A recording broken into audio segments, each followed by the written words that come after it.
The episode archive of Your Creative Push is now easier than ever to navigate. Head to yourcreativepush.com and click episodes at the top. There you'll see all the episodes listed by date and by genre. Every episode of YCP is meant to inspire you, regardless of your creative passion, but you can now easily find the ones that fit your creative medium when you need a little extra push. Your Creative Push, episode 246. But if it connects you in a way that enhances your life in a way that you could never replace, that reaches beyond the ordinary, then I think it's something worth doing.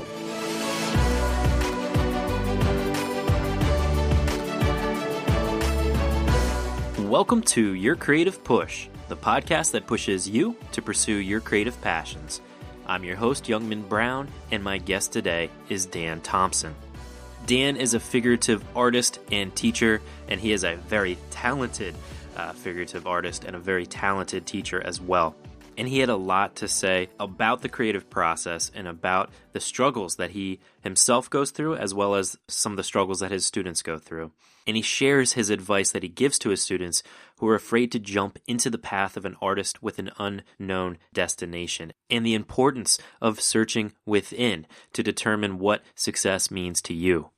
Going along with that, Dan also talks about how to deal with the unrealistic expectations of what it means to be a, quote, real artist, and also why you shouldn't deal in abstractions, but rather set specific tasks to complete or skills to acquire and then move on to the next thing. One of the most powerful things that Dan talked about was the idea of grasping, maintaining, and extending a middle strategy. How those middle stages of a piece sometimes stop people in their tracks because it's so hard to figure out where to go. Dan also talked about channeling your passion and keeping it as a positive force rather than a destructive one. Dan is a very smart and talented guy who thinks about this stuff a lot as a teacher, and it was a real honor and pleasure to have him on the show. So with that being said, please enjoy my conversation with Dan Thompson. Dan, welcome to the show, man. Hey, thanks, Youngman. Thanks for having me on, man. No, thank you so much for being here. We like to start out by giving you an opportunity to kind of give a brief bio, kind of an introduction as to how you got to the point you are today in your, your teaching and your artistic career. Okay, well, I'm normally looking ahead, not so much back. Good. Yeah, but I arrived at what I'm doing through a study of really the technique, the language, and I just never stopped looking into it, and it never stopped giving back to me and providing me with new vistas and new opportunities and new inroads and alternate pathways, things to investigate when it came to the study of technique, which is where I was always kind of based, I guess you could say originated from. So that took me from where I was when I was little, because I started drawing when I was 2, to eventually to art school. And in a kind of arrangement of just peculiar scenarios, I wound up in New York City studying for longer times and, engaging in an M.F.A. program and going to a number of different schools. It took me about 11 years of full time. And at some point I was asked to teach. And these were just things that happened that I didn't foresee. They went along with the creativity aspect. So I was always making stuff at the same time, but investigating the language and having these, really priceless conversations with people from all walks of life about the way that they see and how they can orchestrate it and articulate the way that they see up on the canvas or on the piece of paper. I'm just a guy that never stopped trying, and that's where I am today. I love it, yeah. And you touched on something really important there that I think people should understand is the fact that you never really know where you're going to end up. And the important part is to start trying and to never stop trying and then just see where you kind of end up. Yeah, that's exactly right. I envisioned what I was going to do essentially as my dad was a cop and totally middle class and everything else. And it was like, yeah, you can go to art school, but what are you going to do after you get out of art school? And so I thought, yeah, he's right about that. I got to survive here. I'm not going to live in a fairy tale. So I envisioned myself being a portrait painter. And so I thought, I could study the human figure, which I love, and then make a life and a livelihood from this business, which gets me involved, keeps me involved in this form of art making. There were so many unforeseeables that happened that were just great. And, I still work with the portrait and still work with the figure, but things have turned out so much better for me precisely because I didn't have an exact sense of where I was going to be positioned in years to come. I knew I wanted to do this. I knew I had to do this because I couldn't do something else and be happy. But at the same time, it wasn't so ironclad that I had to have a fixed point of ending. You know what I mean? Right. And wind up in this location or in this station in life in order to feel like I had arrived or I had been successful. But you mentioned it being a fairy tale. What advice do you give your students then? Because I think that's one of the scariest things for like all creative people, but especially like fine artists, is teaching the only path, or like the scary thing of like starting out is the fact that like no money is coming in right away. So what kind of advice do you give your students then for kind of jumping into the unknown like you did? Well, the way I see it, there really is and I guess this gets said a lot, but I could weigh in from my own perspective, that the notion of success is a fairly loose term. A success could be, I mean, you run across people in classes who are extremely successful but not very happy. And then you see people who are extremely accomplished at doing something and maybe not so financially successful, and they continue to work on that end of things. But at the same time, you start to reevaluate what it means to be a successful individual. And I think it's ultimately, I guess the word I use is spiritual, meaning the fulfillment that you get out of life is really so much more important than anything else. You know, you're talking about family, you're talking about your own well-being, the way that you see. You know, if your seeing is filled with a sense of fascination for what's going on out there, for where you are and what you're seeing and how you engage with the life that you are involved in, then, I mean, you're more successful than anybody could ever be. So if somebody says to me that they have to be in Gagosian Gallery in 2 years, I say, well, maybe that's successful and maybe it isn't. I don't know. You have to search within to define what it is that you're looking for and how it's going to fulfill you. And that's the best advice that I can give. I mean, somebody will typically show up in class and they're all great people. They're all wonderful to work with. They're all so unique, you know, with their own biographies and everything else. And it's an honor to engage with people like this. But there inherently is a kind of attitude where, you know, this is work, this is toil, this is, you know, my proportion's wrong. I can't believe I did it again. And I always want to say, look, you know, you're doing this because you love to do it. And you cannot let that go. You've got to stay engaged with the love and the original inspiration for this. And yeah, if there's a discipline aspect to it, just keep it in check. If there's a kind of dissatisfaction with the progress or lack thereof, then you have to keep that in perspective too and say, look, you're here. You made the choice to come in and stand at the easel when so many others were afraid to do that. And I think that counts for something. And I think people have to give themselves more credit for the willingness to engage in something which is very personal and not very popular. Should be more popular, I think, these days. Well, I was wondering if you could talk a little bit about the process of kind of learning how to teach, because I think it's something that we've been talking about a lot on the podcast, is like the importance of teaching or mentoring, no matter where you are in your creative journey. It helps you kind of like figure out exactly why you do the things that you do and the things that might come naturally to you, and be able to kind of put a name to it or justify it kind of, and then be able to like fully understand it or refine it for yourself moving forward. But I think that's definitely a skill, like to be able to learn how to, figure that thing out. So could you talk about that a little bit?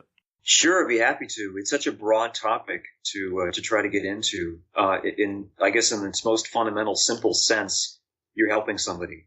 And there's something really wonderful about being able to stand next to somebody else and look at something, especially when it's from direct observation, when it's an individual up on a model stand, as they have been since time immemorial, proving like a rite of passage for the artist, you know, drawing the figure, painting the figure, understanding how important the figure is as a catalyst to so many different forms of creativity. And I think that helping that individual is really kind of a magical thing, because there's this synchronicity where you try to engage in their thought process, in the technique, which is really what I'm all about. I don't know that it's even possible to teach art. I think when I look back at the great teachers of the past, I'm almost surprised at how much of a universal agreement there is that they're not art teachers, that they're teaching the technique and they're assisting, facilitating with the enthusiasm and the personal journey that their students may be on, but they're primarily enablers of technical grace and proficiency. But the idea of somebody's technique mirroring their personality, because you're kind of a mind reader as a teacher. You walk around the room and you look at the marks and you can see an individual and you can tell when somebody's tortured, like a tortured soul, You can tell when somebody feels like they're out of their element, out of their comfort zone, and they're trying to draw like somebody else has told them to draw and not really how their feeling is necessary. You can tell when somebody's involved in an in-depth chapter in a book and they're really investigating a certain principle. So this just an amazing array of things that come through in mark making, which are echoes of the personality within the mark making. And I think that maybe is the doorway that I try to walk through to engage with somebody, because that's a very special thing. And at the end of all of it, the task everyone has is very unique. They have to be able to harness, capture every bit of critique and discovery that they've had, which has all been specialized. Everybody's on a unique path. And then they have to also sync up with who they are and the way that they see. And then they have to utilize the technique to support the way that they see, so that it provides them with a strength and a profundity of vision and articulation of what's going on around them. And I just think that the technical side of things is such a vastly underappreciated aspect of what we do. And I've always tried to be a champion of that, because I see it as just endlessly fascinating and nuanced in terms of technical forms. And at the end of the day, I can always default to technique as the mode of discussion, because it's the kind of place where we all meet up. We're all fascinated by the way, a Franz Hals painting was created, and the edges and the tonalities. And, we never stop talking about that, because, it's part of what makes us who we are. Absolutely. And so I'm not an artist, but that's one of the things that gives me the chills is I actually refer to it as not chills, but tickling my brain, like to watch an artist draw. And I think that and let me be honest, because watching your videos, they really tickle my brain, man. It's so fun to watch you not only draw, but talking about it too. But I think the main reason why it tickles my brain so much is because I have no idea. Like, it's so different to me, and so like it's like seeing a master at work. But for me, dissecting my own writing or another writer's writing kind of ruins reading for me in a way. Like, you can't be like the reader in the same way. So I was wondering, does drawing or painting, does it lose that magic for you when you like kind of have to dissect what you're doing as you're doing it? No, not at all. It never feels like that. It's just, I feel like I'm in the right line of work. I feel just extraordinarily blessed to be in a position that I'm in, day in and day out, that no matter where my headspace is, if I pick up the charcoal and pencil or the oil paint and I'm going at it, I feel just as free and open and enthusiastic and exuberant about what's going on as I would be if I was standing next to somebody talking to them about, what are the components of proportion and how can we, elaborate on the usefulness of proportion as a strategy in drawing. And I think it should be that way, because we all sort of come out of these modes of thought, what is anatomical drawing and how can that contribute to an understanding of the human figure, or not just painting endlessly and never capturing what you're after when it comes to those poignancies of form. But at the crux of the argument is how the individual comes through. And, when I'm drawing or when I'm painting, it really does feel like the technique is sort of in the background. And what's happening is what's in the moment. It's the individual and trying to make something which it's not just captures, but it's a matter of kind of honoring the moment that person gives you to sit for you and to try to represent something that's worthy of their image. I love that. Now, are there any resistances that you see your students going through that maybe you also suffer from or have suffered from in the past, and not necessarily technical ones, but like kind of mental barriers into the art of being a creative person or the art of being an artist? Yeah, there are quite a few, and it's a little hard to quantify because there are so many and they're so varied. Mm-hmm. But I could say that maybe this is more than in other aspects of our conversation. This may be where public perception runs into what we do as creative people. because there's a public perception of an artist cast in a certain light, doing a certain thing, and having ultimate freedom and, immense possibilities. And I think that perception doesn't necessarily square with reality. I think that when it comes to resistances, the number one thing is probably these unrealistic expectations of what I'm supposed to be if I'm a real artist. You know what I mean? Mm-hmm. Or what it means to be legitimized in this business. And I think the business is quite varied. And I look across the spectrum of things and I see people who are, just from all walks of life. They're designers, they're freelance artists, they're storyboard artists, they're people that are creative in many aspects, and they are legitimate and admirable. In some cases, they're people that go in and they paint 18 hours a day. In other cases, they can't, they don't. And there's this sense of the time, how much do I paint? And that legitimizes whether I'm an artist or not. And I don't see that. I mean, honestly, I don't see that there's a time equivalency to what makes you an artist or a kind of series of accolades or awards. I think if somebody's a legitimized creative person, they go in for the right reasons and they put in whatever time they can to engage with a deeply personal, profound instinct. And then at the end of the day, they're on the road.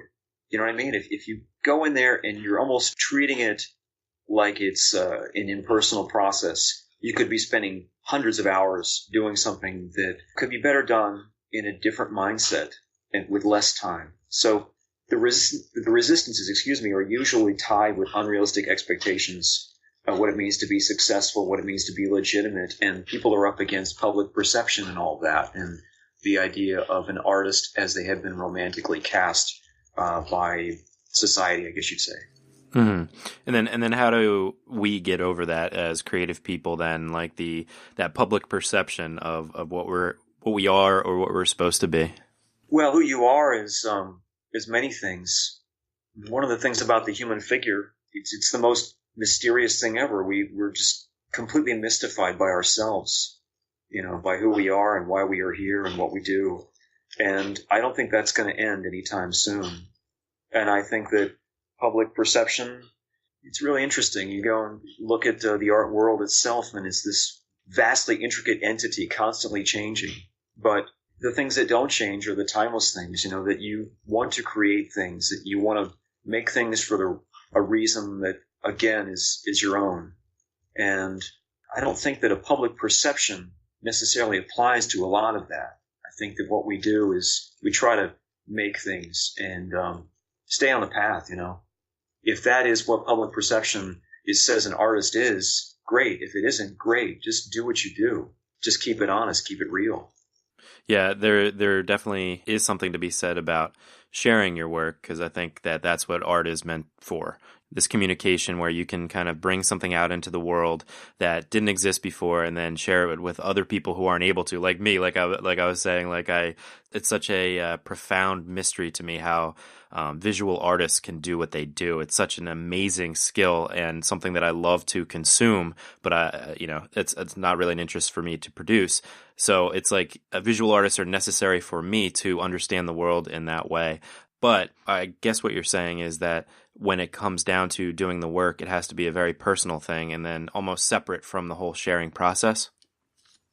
Yeah, and it's governed by the standards of yourself and the way that you put yourself in this situation to make something or to explore something. Whatever extrinsic characteristic that shows, whether somebody thinks that's great or not, it's really kind of immaterial. What matters is how you see it and what you learn from doing it and how it steers you in a different direction. And I think you have to stay really connected with that and embrace that and protect that and not invite so much white noise at certain times. Certainly there are moments when, you've created it and it's time to get it out there. And for sure, it's great to have the conversation at that time, but there's a lot of input these days, and there's almost like a constant stream of information coming in, and it can be almost like antithetical to concentration and to focus, to allow so much of that to invade a very personal space. And so I've just got this thing about keeping the creative process very personal, very private, exploring it as much and as profoundly as possible. And then when it comes time to get the work out there, get it out there and learn from it and have a conversation. But try to compartmentalize things a bit more. Try to stay organized about what's going on. And I have reason to believe that it'll lead to a better outcome. I believe you're right. Now, how about balancing time? Because I know that you have a lot going on with teaching and creating art yourself, as well as some other things that maybe we'll get to in a little bit. So do you have like a formula for balancing your time? I think it's best for me. I'm in a bit of a different situation at this point in my life where, as a matter of professional practice and trying to maintain a vigorous studio practice, it's situational. That's my word for it. Meaning I go from project to project. I've got a sense and inkling that I want to make something, and my process is governed by the thing that I'm trying to make. And in that sense, it's a very unique thing to make this painting because it's teaching me about the way I'm seeing this, or the way the light is behaving that way, or I've tried a scenario that I haven't tried before, and the color is unusual. And I get to the end of that little mini narrative and I move to another thing, and it's a different situation. And I think that for me has been very motivating and helpful, rather than committing to an abstract, like, okay, so to be a real artist, I've got to be in the studio from 9 to 5 and to do this and to do that. And I think it's hard for people to commit to abstracts. I think people have to commit to tasks that are fun, by the way, too. And that's the thing about this. It's just an utterly thrilling thing to engage with. If you set about trying to learn a certain skill, that would be a task that would have some real teeth, like I've got to get to the bottom of what it means to create shapes with great accuracy, or to understand values, or to search out and finally comprehend what it means to work in a controlled palette. Those are things you can really get involved with, and you can grow, and you can see the growth process over the course of time when you save those pieces and you look back at them after the fact. And I think that's the kind of time management that I can advocate the most on. Committing to abstractions can be a little bit hard to see because you lose your polarities for things, and you sort of in the realm of the theme as opposed to the actualities. And I'm one for action. I'd like to make things. I'd like to make things happen and see the proof of them. And in the beginning, you mentioned the idea of, looking ahead, not back. And I think it is important to occasionally look back so you can see the progress. That's something we promote a lot on the show. But also then how much of, like you said, like committing to one thing, finishing that or finalizing that or succeeding in that, and then moving on to the next thing. But during that process where you're trying to accomplish that single goal, how much are you looking forward to the next thing, like planning out the next thing that you're going to get to? There's always that sense of little sparks of inspiration happening when you say to yourself, well, I'm going to explore that next. That's going to take me in a new place, and I can't wait.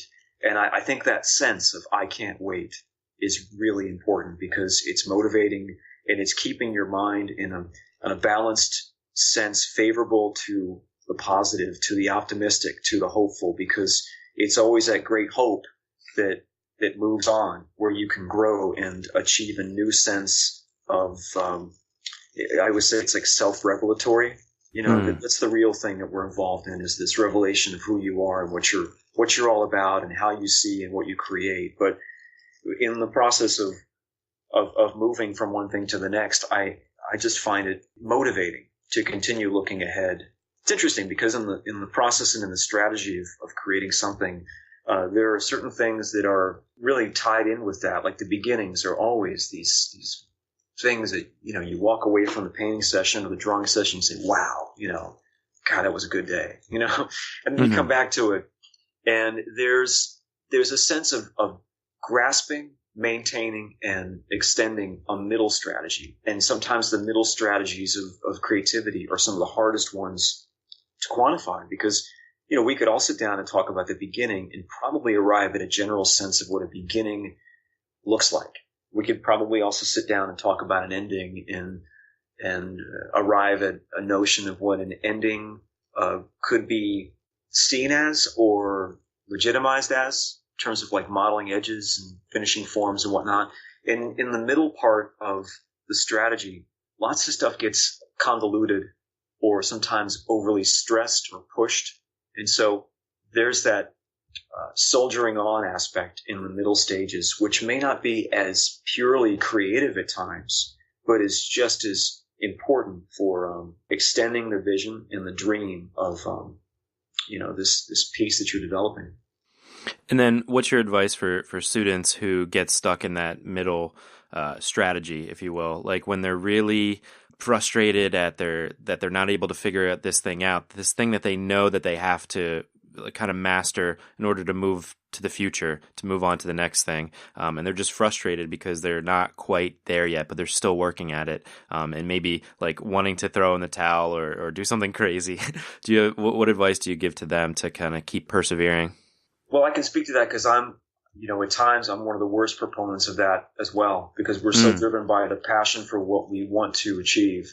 And that passion can turn on us and become not just a negative force, but a force which torpedoes the entire endeavor. And so the first piece of advice is to keep your passion in check. Give yourself patience for what you're trying to create.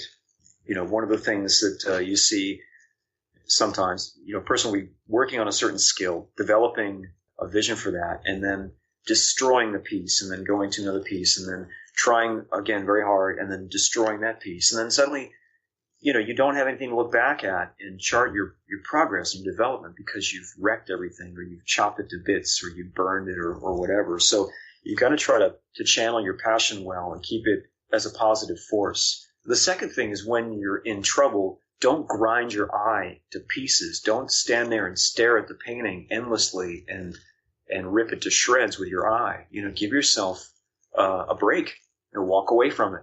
Totally disengage from it. I've seen many cases where somebody is having trouble in the life room, in the studio, in the classroom setting, and they'll sit there on break and just stare at it and stare at it and stare at it and stare at it. And, there's no objectivity. There's no way of getting sort of we say sometimes a refreshed eye. That's one of the things that a mirror does for your eye. It refreshes your eye and it returns a kind of freshness so you can see it with objectivity and guide your painting or your drawing to the next place. So you got to give yourself a break from it. The third thing is to note take on what it is you're doing, whether it's literally sitting down with a sketchbook or a notepad and saying, this is my goal for day 3, or being very decisive about the way that you use the brush and not just letting the brush go in there and hit the canvas 4, 5, 6, 7 times. Stand back and say, what's my purpose here? What am I trying to extend or enhance? And how is this particular activity right now adding to that or destroying that or taking away the sense of clarity, of vision and purpose, either adding to or undermining the momentum of the piece? I'll give you an example. I'm working on a piece right now upstairs, and it's in that middle game. And the phase of the painting is sort of like if the massing of color makes any sense to anybody who's listening, when you break the color down into these little pieces, you start looking at these components that need to be cohesive to the mass. But at the same time, these smaller pieces of color need to be beautiful and they need to be legitimized. And so that's where I am in the painting. I'm going after these smaller pieces, taking a lot of steps back, making sure that what they are doing is contributing to the overall effect and not ripping it to pieces. And, if they separate too much, then I'm seeing too myopically, as my teacher used to say. If they're not, if they're adding something, like adding to the tenor of what's going on while not separating from what's happening, then I know I'm on point and the momentum is being extended and maybe even enhanced. Now, what happens if you start to drive yourself crazy, like by walking away too often from that piece? Like if somebody's really stuck in that kind of mindset where they don't know if, say, like you said, that the color is, if it's adding to it or taking away from it, and because they've spent too much time with the piece, like they're too close to it and they can't seem to detach from it, would it be okay then to move on to something else, to start dabbling in something else, to try to refresh the eye even further? I can't think of a time in my own studio practice when I haven't had a multitude of things going at the same time for exactly that reason. Because, I do think sometimes the breaks are as important as the times on the easel.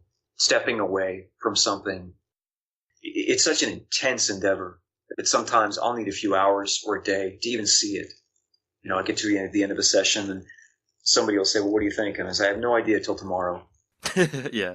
Come back to it and see whether I need to sleep on it. Yeah, disaster, or whether it was the best thing ever. So, in some ways, the multiple things going at the same time is a way of adding balance to life so that you can stay just as intensely engaged with something else, but the entire flavor changes. The light changes, the whole goal changes from one day to the next. I think if I had too many things going, I might, do more damage than benefit. But at this point in time, I usually have 2 to 3 things going at the same time. Excellent. Well, speaking of something else that you've got going on, can you talk about the Certificate of Fine Arts at the New York Academy of Art? Yeah, it's a very exciting program in an unbelievable institution. Really a cultural, artistic gem of a place. I think many people out there are aware of the New York Academy of Art. It's a place where I became aware of it in the early 90s when I was an undergraduate in D.C., and I wanted to go there in the worst way, but I felt too intimidated. So I spent 3 years after I graduated with a B.F.A. studying privately, and then applied, and then was accepted, and then went, then graduated. And then I was asked to teach there very shortly thereafter, and then entered into teaching in the M.F.A. program, which is the master's degree. It's what it's known for. But this newer program, it's only a couple of years old, is called Certificate of Fine Arts, and it's a very unique program of study. It's a year long. It's available for people who have graduated, but who do not see the skill sets as strongly as they should be in their own makeup, in the way that they wield the pencil or the brush or something like that. So they can come in and put in a year of intense training and study drawing, study painting, study anatomy within the culture of the academy. And then there's a wonderful independent portion of the investigation where, they get critiques and they develop a body of work, and then they have an opening. And it's really a beautiful thing. It's been an honor to be a part of it, and now it's really an honor to be faculty chair of that certificate program, and I hope people will check it out. And where can they check it out? Well, they can check it out at the New York Academy of Art website. They can check it out through all of the extensions through social media that come out of the New York Academy hub, the site itself. They could inquire to the Academy to get more information from any of the staff, such as my colleague John Bulk. They could come by and visit, maybe schedule an appointment, and could give them a little bit of a tour. They could take a look at the unique entity that the Academy is. It's an accredited institution. It does an M.F.A. It's the only M.F.A. granting accredited institution in the country that deals with the human figure primarily. And now it's a CFA accredited institution as well. But it has an endowment from many sources, among whom are Andy Warhol, of all people. And you go in there and you see these incredible, full-scale replicas of the Medici tombs from Florence. And you say, well, this is a place that has a different look on things. And it really does. We try to champion fine skills and craftsmanship. And it's certainly a unique personal narrative at the same time. Exploration of what you want to do with those skills is just as important as mastering the skills themselves. Absolutely. Very cool. We'll link that up at the show notes page as well, yourcreativepush.com/Dan Thompson. Thanks. Yeah, that's Oh, of course. And I also wanted to ask you about what's it like to be, is it ARC Living Master? Oh, it's a real honor. The Art Renewal site, it's really an organization that was started by my friend Fred Ross, he's a guy that came out of an era of study and really an art history type of study. He's an art historian, and he was studying at Columbia. And he was, of course, he's a very astute individual, very, very smart. And he was never introduced to the kind of work that he later discovered that really drove him and really inspired him and changed his life. That was the germ of the Art Renewal Center, was he was somebody who was not given any background of this form of painting and drawing at all, and so he decided to become its champion. And I think at this point in his life, he's one of the world experts, if not the world expert on Bouguereau. So to have somebody of his ilk and intelligence give you accolades like that is definitely an honor, and I appreciate it very much. That's cool, yeah. And seeing you on the website there, it's seeing your name and then 1972 to blank. It's kind of like like that's an epic honor there, and also kind of disconcerting, I'm sure. Yeah, I will try to keep that one blank for a long time, as much as I can, Yeah.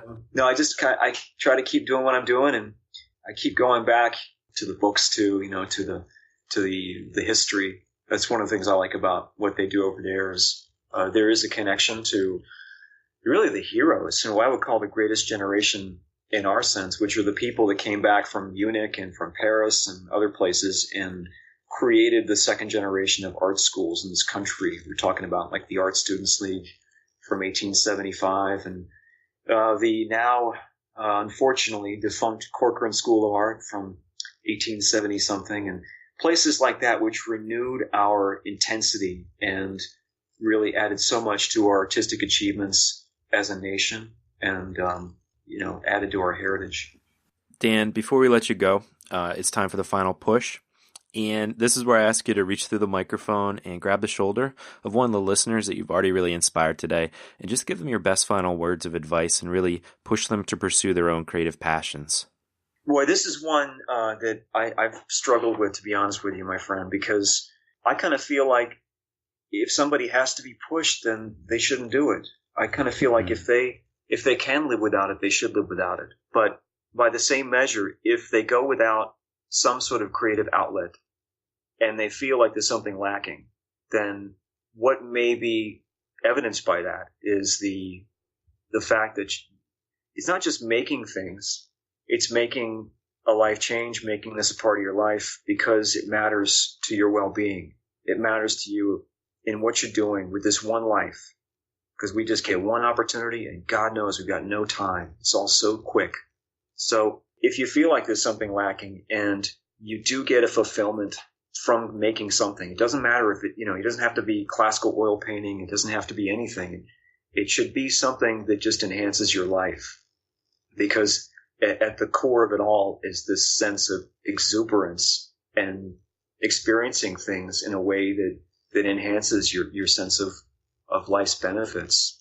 It's like the same kind of feeling you get from going to a concert, or listen to your favorite band as you paint, or God knows what, something that you would see at the theater that would really inspire you, or again, a piece of music or performance. I think that's what you want to sync up with, and that's what really comes through in the best works. It isn't even that they're necessarily accomplished in the way that one would predict. It's that somehow an individual found a way to connect in a very vital way, which made them feel more alive than they had felt otherwise. You know what I'm talking about? It's like absolutely some things in your life where it's almost like I remember I met my wife in Istanbul. We had been courting each other over, a long distance. And we had not met before. It was 7 months, and we decided to meet because she's from the Middle East and I'm an American and all that. And so we met in Istanbul, and I could still feel the cobblestone under my feet as I was walking up the street to meet her. And that's when life really reaches this poignancy.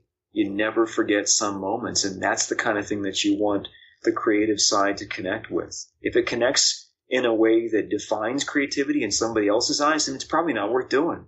But if it connects you in a way that enhances your life in a way that you could never replace, that reaches beyond the ordinary, then I think it's something worth doing. Ooh, one of the best pushes ever, man. Yeah, right. Yeah. Yeah, dude, you're right. It is about chasing those moments and trying to. That's a beautiful story with your wife, and I agree that those are the moments that you think back to, not just fondly, but and kind of define your life by. And it is chasing those moments, trying to replicate those moments, and trying to put those moments out into the world for other people to share as well. Yeah, it's life defining, man. Exactly. It's like when you look back at it in a few years from now, what do you want to see? You want to see that you did everything that was necessary to make this the finest life you could possibly make. Absolutely, man. Yeah. Dude, Dan, thank you so much, man, for coming on the show, for giving us that push and really articulating the creative process for us. I appreciate that. Thank you, Youngman, for trying to make a real difference in people's lives and assist them in connecting with something which is, kind of mysterious, but shouldn't be that mysterious. Absolutely. Well, thank you. Okay, brother. You take care. Have a great day.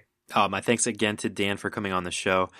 I just wanted to reshare his 3 pieces of advice for when you're dealing with a problem piece or a problem skill that you can't quite get through.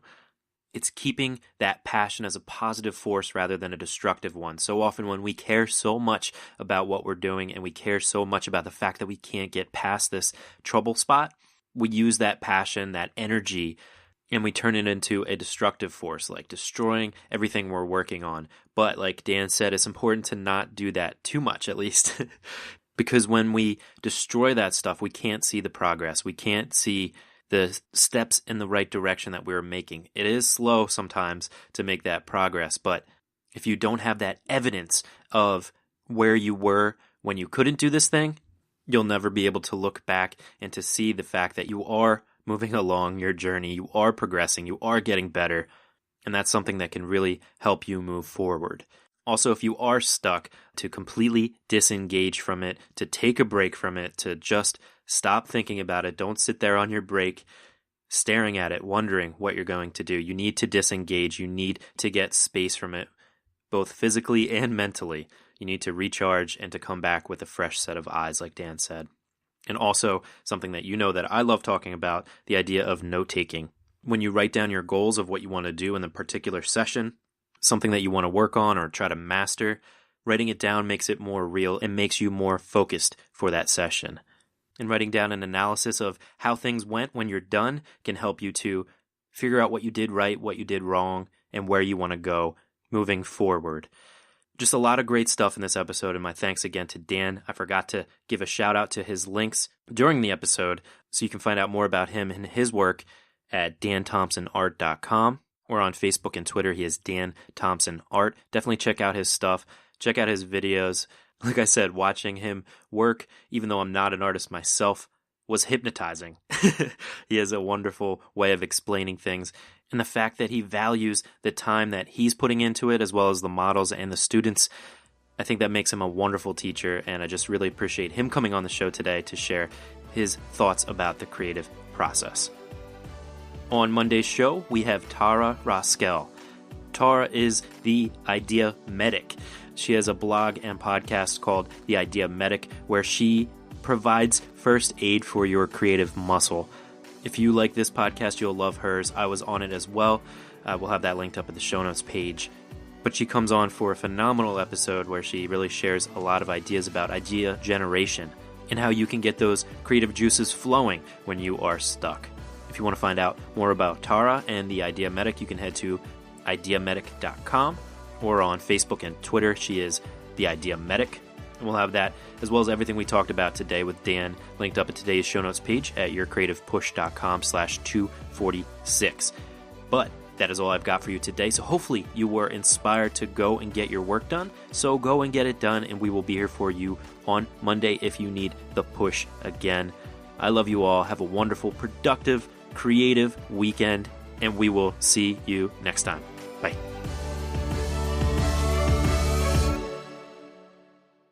Never miss a push. Head to yourcreativepush.com/subscribe to find the easiest way for you to subscribe to the podcast.